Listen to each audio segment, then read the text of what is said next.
Boxing. Beats and rhymes. Boxing. Beats and rhymes. Couldn't find a written receipt, but apparently Bob Arum said everything was going smooth until Lomachenko withdrew. The negotiations were going smooth. So all this talk that Tank outpriced himself appears to be nonsense. If there was a story on that to report, Bob would have said it. Like when Keith Thurman priced himself out to fight Terence Crawford, he let us know that Keith was asking for ridiculous money. What was it, 10 million? The people who jumped in, supposed to be boxing fans, to defend Loma, they were more concentrated on doing damage control for Loma than they was disappointed the fight wasn't happening. I mean, Lomachenko's not coming out saying it was anyone else's fault but his that the fight ain't happening. So why are they jumping in to defend him like that? What are they more disappointed about? That this is going to put a stain on Loma's reputation potentially, or the fight isn't happening? I mean, as a boxing fan, I'm disappointed the fight isn't happening. That's what I'm disappointed about. Their inability to compartmentalize a situation. If the fight didn't happen before because Tank was ducking, well, I've took Tank to task about that all the time. But now it's time for Loma to get a taste of his medicine. This is about Loma, this ain't about Tank. And they've turned it around on Tank to deflect from Loma. And this is a group of fans who have got a lot to say about PBC, witness protection program, biased commentary. A piece from the same pod. You're no better than they are. They're no better than you. I'm not a perfect channel. You heard me talk shit about Tank avoiding Lomachenko, and now I'm talking about Loma avoiding Tank. Because that's what the receipts suggest. And anyone saying it's any different, what are you doing? You need to grow up. Holding the responsible party accountable is the only way boxing can go forward. And we actually pressure promoters and pressure fighters to do what they're obligated, if that's the right word, to do. And that's fight. Like Loma is a championship fighter. He holds a belt. We're expecting him to take part in unifications. And he's avoided 2 championship fights and significant championship fights in the last 2 years. How does he not have to be held accountable? If you don't think that is worthy of me cross-examining and being assertive while I cross-examine it, you're on the wrong channel. I'm cross-examining you, my man. You're on the wrong channel. And if you can't see the transparency in how I've handled both fighters, it's not me who's biased. It's you who's an idiot and deserve to be called an idiot. You don't like how I'm living, well, you. When I call out Brits, you don't complain.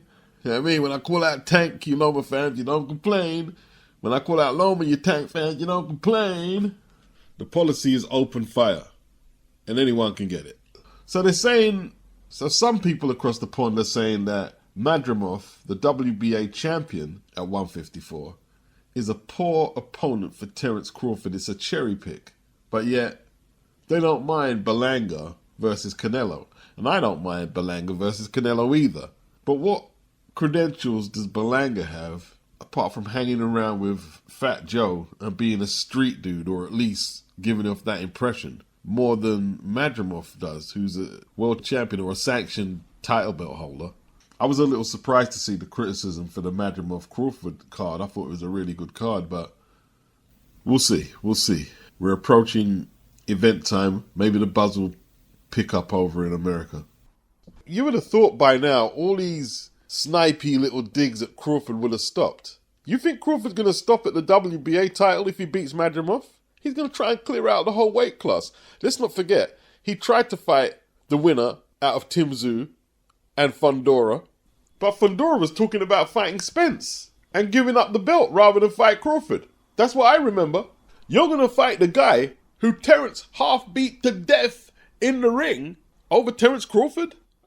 If he beats Madrimov, he's going to try and clear out the whole division or take the Canelo fight if it's available.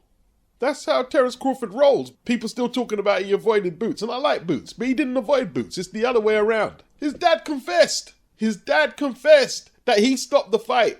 Bozy Ennis confessed that he stopped the fight happening because of his commitment to Showtime. Stop it. This is what I'm talking about. People telling lies when the receipts are right there. People confessing, and you're still trying to make a contrary rebuttal. I never knew hustlers confessed in stereo. Boxing. Beats and rhymes. Boxing. Beats and rhymes. You know, we can get all boxing purist about things, but when the fight ain't selling, the boxing purist has to leave the room. And the promoter and the business people and the networks and the fighter have to figure a way to sell this fight. It is what it is. And Edgar Berlanga talking about this fight is going to sell 1 million and he's going to be aggressive, he's going to be abrasive in the build-up and be very New York about it, could be the perfect anecdote to sell this fight for Canelo. Will it hit 1 million? Probably not. But I guess the theory is aim high and get as close as you can to the number. So it looks like Berlanga has snagged himself the fight that every 168-pounder wants to get. And I was wondering why Canelo wanted the fight in September. Mexican Independence Day, September the 14th. Yeah. T-Mobile Arena, Amazon Prime and DAZN. I didn't realize Edgar Berlanga was on a 5-fight knockout drought, which he ended by knocking out Padraig McCrory. Probably his best performance when he took the Irishman out. Ranked number 4 by the WBO, IBF, and number 1 with the WBA. So, according to the sanctioning bodies, he's got the credentials to challenge Canelo, who's obviously undisputed at the weight. It's not going to satisfy those who want to see the David Benavidez fight, is it? It's not going to satisfy those. So, for the second time on the bounce, the PBC are having to outsource the broadcasting to DAZN with this Canelo deal. Would he oblige them with the David Benavidez fight so they can at least keep all the pay-per-view revenue on the PBC? Not sure. So what does Berlanga offer as a title challenger? Big, 27 years of age, he's 7 years younger than Canelo, but the truth is his boxing IQ is not up to scratch. And according to that 5-fight knockout drought, he's not the puncher they tried to bill him to be when he was on Top Rank. And I wasn't that impressed when I saw the early Edgar Berlanga rolling over a bunch of fighters. When I say I wasn't impressed, there was a lot of people, they've disappeared now. They've Lord Lukened out. They were saying this guy's going to be the next big thing. Hey, yo, he's only 27 and he's getting the opportunity of his life. So he needs to grab that with both hands. Canelo, he couldn't get rid of Jaime. Had Jaime on the floor but couldn't finish him. Canelo himself has had a 5-fight knockout drought. The last stoppage he had was against Caleb Plant 2021. Is he on the decline? Seemed very reluctant to take that Dmitry Bivol rematch. Bivol obviously waiting for Beterbiev to get off the sick table. I read on a few of the websites that Berlanga is not popular in America like that, really. He's got a few fans up New York State, but not much outside that. You have to get Fat Joe to do the rallying call for him. Now, they have to work on Edgar's balance, which is pretty bad. Time to time after he throws punches, leaves himself open. 1 stoppage in his last 6. But when he fought Quigley, he had him on the floor about 4 times. And if there was a little more time, he would have finished him. I think he's got a bit of power. I do think he's got a bit of power.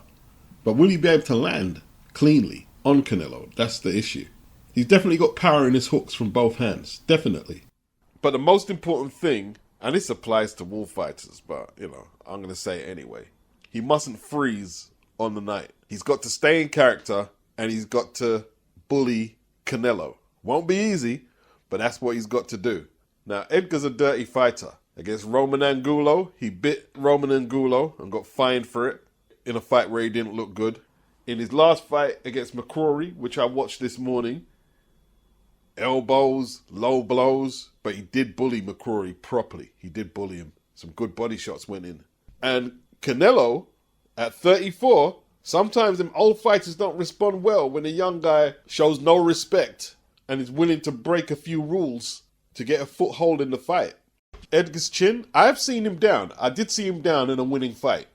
Another fight that went the distance. I did see him go down. That don't necessarily mean he's got a bad chin. But with all that said, it would be a huge upset if he was to defeat Canelo. A huge upset. Boxing. Beats and rhymes. Boxing. Beats and rhymes. 2 fights since 2021 says it all about Caleb Plant and more importantly about the PBC. He was supposed to fight an opponent named Macombi for the interim WBA title. What's the deal with all the interim titles they fight for over there in the PBC? But that got postponed. It's got to be rescheduled. And that was supposed to be their first non-pay-per-view event on the Amazon deal. And I'm left thinking, couldn't they get a replacement opponent for Caleb? There's still quite a way to go. I mean, they got 3 weeks to get a to be announced. He needs a fight. Even if it's a tune-up, he needs a fight. You got to reschedule it with the limited dates you have already on Amazon Prime. They're saying that McCumbee cut his eye in sparring. I'm wondering if they've got the budget to fill their quota of cards over there. That's what I'm wondering right now. Boxing. Beats and rhymes. Boxing. Beats and rhymes. Another PBC event cancelled. TSZYU, Erickson Lubin purse bids cancelled. Representatives of Erickson Lubin, 28 years of age, informed the IBF that their fighter wouldn't be medically fit to fight. The purse bids had been scheduled for July the 30th in what was a proposed final eliminator for the IBF junior middleweight title. No Limit Boxing and TSZYU had hoped to stage the contest in Australia on September the 22nd, and now they're waiting on the sanctioning body to instruct on a potential next move. It says here that they tried to make this fight in 2023 when ZU had the belt, the WBO belt, but there was a perceived lack of interest from Lubin, and those around him contributed to the then undefeated ZU, instead fighting and defeating Brian Mendoza in the Gold Coast. Bakram Martazeliev is the reigning champion. Yeah, you see, my suspicions are raised that Lubin didn't want to travel to Australia to take this fight. Perhaps he thought the money wasn't enough, too much risk, too little reward, a little paranoid he's not going to get a fair shake on the scorecards. Maybe the referee might be biased against him, etc., on away soil. He'd rather stay on the sideline and be inactive. And this is the issue with a lot of these PBC fighters. But then again, they're saying he's medically unfit to fight. No specific injury, he's medically unfit. TSZYU chose to go over to the PBC. A load of people, including myself, said that's the wrong move. You know, you've already got a fan base in Australia. They were looking to do a nice pay-per-view card with this fight here, and the PBC can't deliver. They've been failing to deliver for a long time. That's why Showtime are out of business and Fox bailed out. They can't deliver currently. It is what it is. After he won the title, they pulled up Keith Thurman. Thurman couldn't qualify to fight for the title. He's going to fight Thurman in a non-title fight. Thurman wastes everyone's time, gets injured, sick note Thurman, inactive Thurman. The next they throw him in with the string bean kid, Fundora. A freak cut occurs, he bleeds out and loses his belts. Just not good management from Team ZU. Not good at all. And there's me bigging up Erickson Lubin for taking the fight, because it's not the type of move I expect from a PBC fighter to go over to Australia. And I should have known. Yeah, should have known better. Boxing. Beats and rhymes. Boxing. Beats and rhymes. David, the yo-yo monster, BENAVIDEZ, jumped up from 168 to 175, had one fight at that weight, then said he's jumping back down to 68. And apparently he's jumping back up to 175, and they're suggesting he's going to stay put. I've had a change of Samson Laukowitz says he's going to have a fight in December, and on Cinco de Mayo next year he's going to take that date away from Canelo and fight the winner of Beterbiev versus Bivol. If that fight takes place and Beterbiev wins, you ain't getting that Cinco de Mayo date, reading the patterns of Beterbiev's career. If Bivol wins, you might be able to fulfill that target. Beterbiev needs at least a year and a half between each fight. And if David does make it to the ring with the winner of Beterbiev and Bivol, it's not going to be pretty for David. Boxing. Beats and rhymes. Boxing. Beats and rhymes. Quick update on Beterbiev and Bivol. They're saying October the 12th. Both men are in the early stages of training camp. They're saying Beterbiev displaying power and Bivol training hard.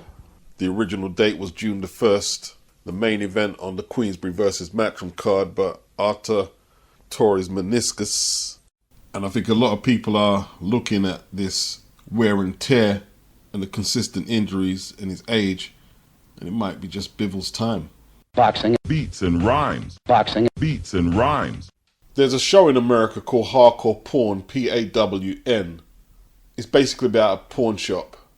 And, you know, it's not nice TV to watch, actually. I've seen it a few times. And it looks like it's based in an impoverished area where there's mainly black people, and They're arguing back and forth with the people who run the business when they don't get the money they're asking for, or they're unsatisfied with the service, and they've got these big black security guards always turfing them out. It's ghetto, it's ratchet. But Muhammad Ali's son, Muhammad Ali Jr., and he pulled up a birth certificate, and the guy behind the counter's like, wow, I remember when they fought. Is this really you? And he produces a robe and a picture of Ali and Frazier when they're old, and he said, this is the same robe that Ali's wearing in the picture. And he's got some boxing gloves, which he said his mum said that Ali was sparring in these gloves, preparing for Joe Frazier. He didn't say which fight. The guy asked Junior how much he wants for all of it. He said $2,500. Then eventually settled for $500. You know, the guy behind the counter said, you can't substantiate that it's Ali's, really, can you? There's no picture with him co-signing it or any other proof. I'm thinking, what's he doing in the ghetto trying to sell Ali's robe for a couple of grand? Where's all Ali's money gone? Why is children in that position? I don't think Layla Ali's in that position, but she's probably made her own money. It's none of my business, really, what Ali did with his money, to be honest. It's none of my business. And hopefully that $500 is of some use to him. I'm still trying to process the whole thing. Did the guy behind the counter con him, or did Ali Jr. con him with some memorabilia he could have got anywhere, I'm guessing? I mean, the gloves could have come from anywhere. I don't know where he got the robe. Is it the same robe that he's wearing in the picture? Junior said the robe was given to a lady. Her father actually got it from Al Davis. Isn't that the guy who used to own the Raiders? Or was it Howard Davis? What did he say? Al Davis or Howard Davis? Howard Davis is an Olympic gold medalist from the 76 Montreal Olympics. Anyway, Davis apparently got the robe from Ali as a gift. How do I know that he wore them? My mother told me, because she was there. He said, she said, because they said. You know, that's hard for me to tell a customer. Right. But he did used to be a crack addict. Looks like a dope fiend move, don't it? Boxing, Beats and rhymes. boxing, Beats and rhymes.